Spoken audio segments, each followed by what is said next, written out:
Friends, ये study में आपका स्वागत है। हमें स्टार्ट किया एनसीईआरटी नोट्स भारतीय इतिहास क्लास 6 से 12 तक का नोट्स है। और ये book UPSC, state PCS, BPSC, super TET, Bihar शिक्षक, बिहार एसएस, बिहार दुर्गा सभी एग्जामों के लिए अत्यंत ही महत्वपूर्ण है। हम कर रहे हैं मॉडर्न हिस्ट्री। मॉडर्न हिस्ट्री में हम 1857 की क्रांति कर रहे हैं, जिसका हम 2 टॉपिक कर लिए थे। आज करेंगे विद्रोह का व्यापक चरित्र। जो 1857 के विद्रोह हुआ था, उसका व्यापक चरित्र क्या था। चलिए हम चलते हैं। विद्रोह का व्यापक चरित्र। उत्तरी और मध्य भारत में सिपाहियों के विद्रोह के नागरिकता जनता को भी समान विद्रोह के लिए प्रेरित किया। और किसानों, दस्तकारों और दुकानदारों, जमींदारों और जमीनों की व्यापक भागीदारी ने विद्रोह को वास्तविक शक्ति का प्रदान किया। उत्तर प्रदेश और बिहार में किसानों तथा जमींदारों के सूदखोरों तथा नए जमींदारों पर आक्रमण कर अपनी परेशानियों को व्यक्त किया। उत्तर प्रदेश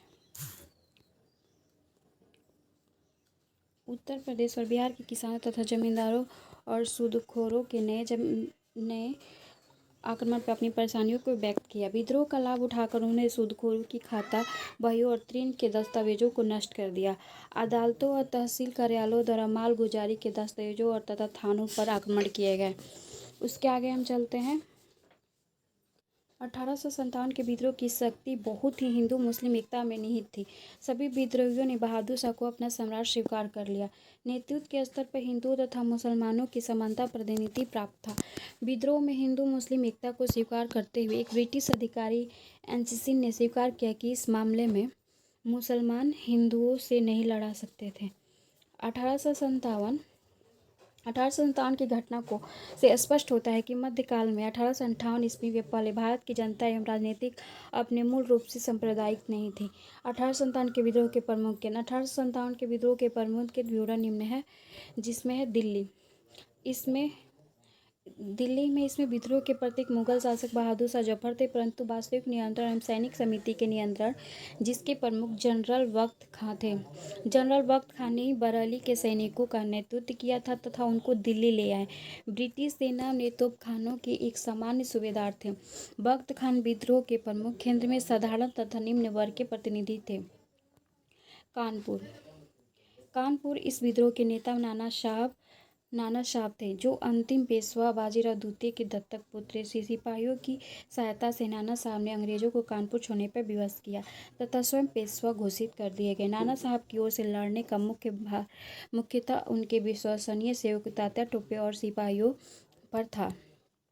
नाना साहब के एक और विश्वसनीय सेवक अजीमुल्ला थे, जो राजनीति में प्रचार कार्य में निपुण थे।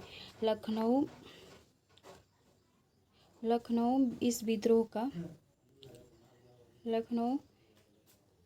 इस विद्रोह का अवध की नवाब पत्नी बेगम हजरत महल कर रही थी। इन्होंने अपने पुत्र बिरजिस कादिर को अवध का नवाब घोषित कर दिया। बेगम ने लखनऊ के सिपाहियों तथा अवध के किसानों और जमींदारों की सहायता से अंग्रेजों के विरुद्ध युद्ध शुरू कर दिया। अंग्रेजों ने भागकर रेजिडेंसी में शरण लिया था। रेजिडेंसी का घेरा सफल नहीं हुआ, क्योंकि वह छोटी सी ब्रिटिश सेना उनकी रक्षा करने में सफल रही।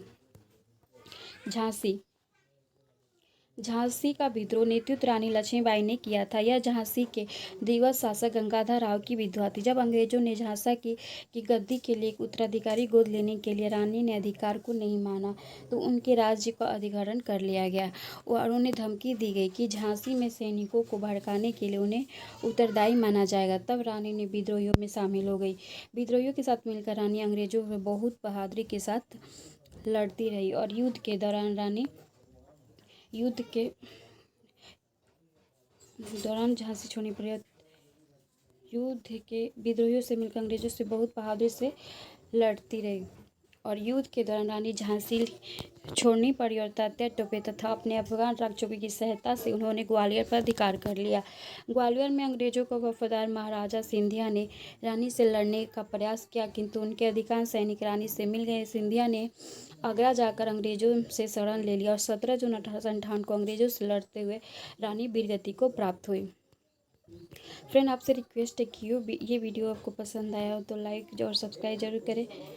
आगे हम चलते हैं। आरा बिहार में है। इस विद्रोह का प्रमुख नेता कुंवर सिंह थे, जो आरा के समीप आरा के समेत जगदीशपुर के एक असंतुष्ट जमींदार थे।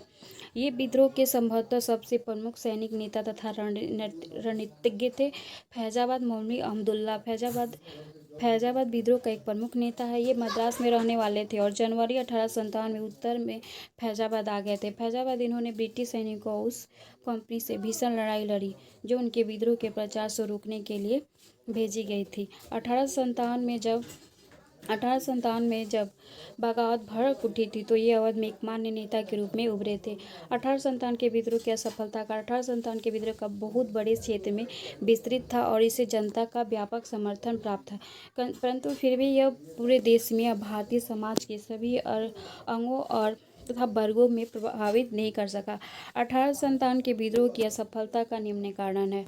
पहले हम सीमित क्षेत्रीय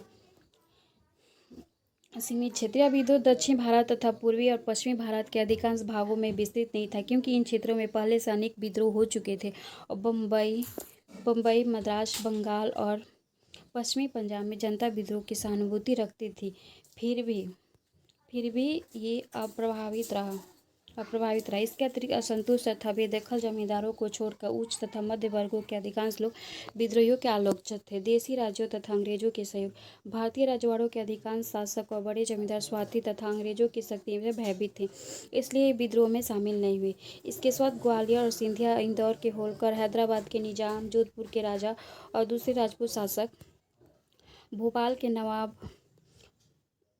के नवाब और पटियाला नाभा और जींद के सिख शासक तथा पंजाब के दूसरे सिख सरदार, कश्मीर के महाराजा, नेपाल के राजा और तथा दूसरे अनेक सरदारों और जमींदारों ने विद्रोह को कुचलने में अंग्रेजों को सक्रिय सहायता की थी।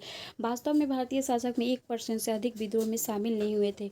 गवर्नर जनरल लॉर्ड कैनिंग के बाद यह टिप्पणी की गई कि इन शासकों तथा सरदारों ने तूफानों के आगे बांध की तरह कार्य किया, वरना यह तूफान एक ही लहर में हमें बहा ले जाता था। ये कथन लॉर्ड कैनिंग का है। आगे हम चलते हैं। संपन्न वर्गों और जमींदारों तथा व्यापारियों द्वारा विद्रोह का साथ न देना, ये हम कल करेंगे। और ये वीडियो आपको पसंद आया हो तो लाइक, सब्सक्राइब और शेयर ज़रूर करें। Thank you.